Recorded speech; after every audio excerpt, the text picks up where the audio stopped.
Hi there, it's Aluna Michaels, Esoteric Astrologer. I want to talk to you about Aries today, esoteric information for Aries. Remember, you are an Aries if you have sun sign in Aries or moon sign in Aries. Aries rising, your ascending sign. You could have a strong Mars in your chart because that's the ruling planet of Aries, or you might have a lot of planets in the first house of your chart. Also, if you have a lot of conjunctions when planets are very close together, that's also Aries-like. Okay, so most of you Aries know that you're the first sign of the zodiac, and there is that spirit of adventure for Aries because you are the first, and that comes with it a sense of needing to develop patience, as you know from driving a car or standing in a line or waiting on the phone for something. Aries needs to cultivate patience, and especially when you're talking on the spiritual path, Aries can have a hard time with meditation because they want the answer right now. They want to be spiritual right now or more spiritual, and I think that for Aries, learning how to sit quietly and challenge you with traditional form of meditation, not maybe all the time, but doing that even just for 5 minutes is really good for Aries. And then also having a form of moving meditation. You're good at, even moving, meditating while running, your mind clearing, or even after you've had a vigorous type workout, because Aries is so much about motion. You're ruled by Mars, that planet of action and warrior and competition. Maybe meditate after being vigorously active and then meditating. That could also be good for you too. But learning to be patient with the slow process that is coming to be more bonded with your soul. It takes a while, and Aries needs to remember that and be kind to yourself in how that process works out. Aries is also about will, about the power of the will, and that is a spiritual gift, is having will, and that does move you along the path. And the esoteric astrology, especially Labors of Hercules, Alice Bailey talks a lot about Aries being about hope. And hope is things that are untried, that your spiritual arsenal is untried, and learning how to use those tools and master challenges. And I think the key for Aries, though, on a spiritual path is to stay with pretty much one form of a path, because it's real easy to get distracted or to feel like, oh, this is better, new is better. And there was a funny cartoon in my astrology magazine called The Mountain Astrologer, and it was a long time ago, but it had the cartoon, and it was like an ad for Aries, and it just said, bigger, new, improved, better, and it wasn't even for anything. It was just saying all those words, and like Aries would, okay, I don't know what it is, but it's bigger and better and new. And it's like, well, it's not always good, Maybe what you're doing, especially when you are faced with challenges on the spiritual path, to watch as an Aries, you don't hop on to the next thing or go, oh, that's better, or being that religion's better, or that spiritual teacher's better, or reading this book is different, or being able to sit through that discomfort, that divine discontent that can come up when you are being spiritually challenged. So that's a good point for Aries, but mostly to use that willpower to know that you're continuing to grow, that you can overcome an obstacle, and that boredom is usually a way to feel afraid, because Aries usually doesn't feel fear. They feel different things around that, So boredom can cover fear, and you need to say, I'm going to challenge myself and go for it, In traditional astrology, Aries is ruled by Mars, which is raw instinct and the immediate and the now and all that stuff. In the esoteric astrology, Aries moves to be ruled by Mercury, which is the higher energy of the mind.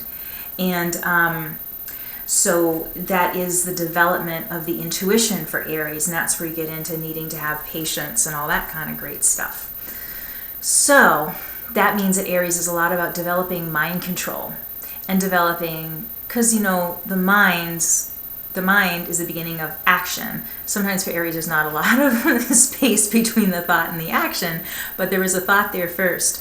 And to be able to say, what am I thinking? Why am I thinking it? What am I doing? Why am I, before I take the action, what am I doing here? How do I control myself? And as you learn to control yourself and not be so impulsive and stuff, you get to, kind of master the forces around you and feel more empowered rather than just sort of just doing something. But granted, Aries is still has a good instinct, and when your intuition is really moving, that can come very seamless. You get the intuition and you know what to do, and it's the right thing to do. But that does take a while, and that can be some trial and error as you go along that path. So it's always good to be trying to center in meditation and also have the humility to have a spiritual partner or someone who you can kind of check things out with and say, is this what I need to be doing, or what do you think of that, instead of just doing it. Excuse me. Okay. I think of Aries too as the pioneer. And when, I was in theology school, I did my master's thesis on Teresa of Avila, who was the original Saint Teresa. She lived in like the Spanish Inquisition times and such in the 1500s, and she was taken to the Inquisition because she was working on developing what she called interior prayer, which actually worked on with St. John of the Cross. But it's like she was living at the time of explorers, where people were getting in their ships, very Aries, going out there and going across the ocean to who knows what, if there even was a thing. They had to believe they weren't going to fall off the edges of the earth. And Teresa was one of these people who was an Aries, who was exploring this internal landscape. That it was very dangerous to be seen in those times as going within without a priest or without, some sort of guide for you, that she was trusting her own soul was leading her, and she had to prove that this wasn't evil, it wasn't the devil who was telling her these things, that this was a spiritual unfoldment for her. But as an Aries, I always thought she was not a particularly religious person in the sense of traditional religion. But I think as an Aries, for her to be doing this and just say, I'm not just a physical explorer, I'm going to this uncharted territory for my culture, where it's seen as dangerous, and I'm, whacking the thickets and making a path. And that's what she did. She wrote a lot of books about going within and what happens and how it's scary. And then there's dry times. And, she wrote lots of wonderful books about putting up with the desert, that you find you can have all this lush meditation and then it's just dreary and boring and nothing seems to happen, and how you persevere through that. So I see her as a really interesting Aries on a lot of those levels. But for you as an Aries now, in these times, being able to believe in whatever's radical in your community, reincarnation or karma, or just meditating could be seen as weird, doing yoga classes. But for Aries to say, this is real for me, this is, and knowing that you'll be somewhat of a trailblazer always out there in the front, And having that intuition, following that inner light that is real for you, is vital to be an Aries. It keeps you alive. So there is, again, kind of walking a fine line about knowing that you're having some guidance from others to know this is the right thing, but ultimately trusting what it feels like when your soul is pulling you. So even if everyone says, no, you just know it's right. You can say, these people are in fear, or these people are in a limited consciousness, and then you go forward and you find more people, yes, these people do believe, that what you're doing is the right way to be and live. So it's quite a balance, and it comes from being able to cultivate some people who are really spiritual kin, and you may have to go outside of your normal circle to find those people, but that's definitely important to have. We're going to read you a few things from this Labors of Hercules. This is about using the forces of life, because Aries is so much about becoming a master of life energy. And the Aries soul has to learn to use the life force with unselfish intent and not for the satisfaction of his personal greeds. So that's something that comes about through cultivating patience and meditation, to know that you're not just, like say with Teresa of Avila, you're not just, meditating and she wasn't striving for new territory just to be cool or to have approval from people or, to be like cheered on, but to blaze the path for the others to follow, the others who are who are more frightened, that didn't have that pioneering instinct. You know, you're making a safe path for others. So there's a service, a selflessness involved in it, not just for self-aggrandizement or, you know, being, woo, people think you're great, you know. So that is something. And then I wanted to read this portion. This is kind of lunk, but okay. So here's Aries. If for one entire day Aries pays close attention, this says his, it's in the masculine, I'm just going to read it that way.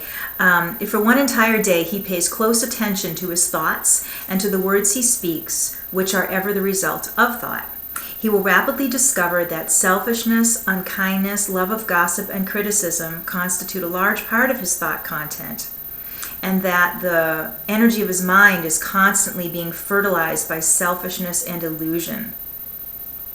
So there's something about going to war with those inner thoughts and the inner motives, because so much of Aries is about the warrior and being able to go up against those parts of yourself. Like if you're familiar with the Bhagavad Gita in Hinduism, about Arjuna on the battlefield and being able to slay the lower parts of his mind, and the courage to do that is Aries.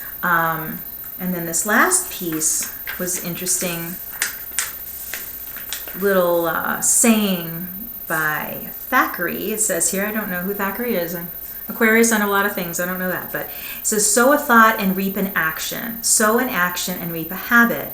Sow habit and reap character. Sow character and reap destiny. And that's the thing for Aries. It's like, you know, you want to be at the end, but what's the beginning? Is watching the thoughts. You know, the simple becomes very grand. But Aries likes, you know, I want to get to the big picture, and I want it to be grand, and I want it to be wow, and feel like I accomplished something. But it's like just from trusting that there is an evolution of grandness in your spiritual path. So you don't go, ooh, that looks more grand over there, I'm going to do that. So you can stay focused. Let's see, is there anything else to say to wonderful Aries people?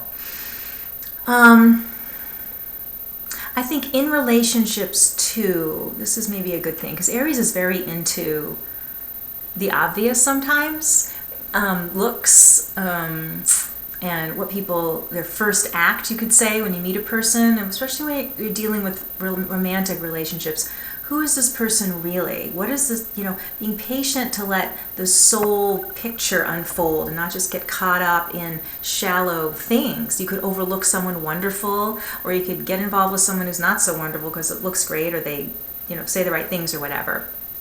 So again, using your intuition when you're investigating people and not just jumping into situations, because then you're in this like massive karmic thing, and you got to get out of it and all this stuff.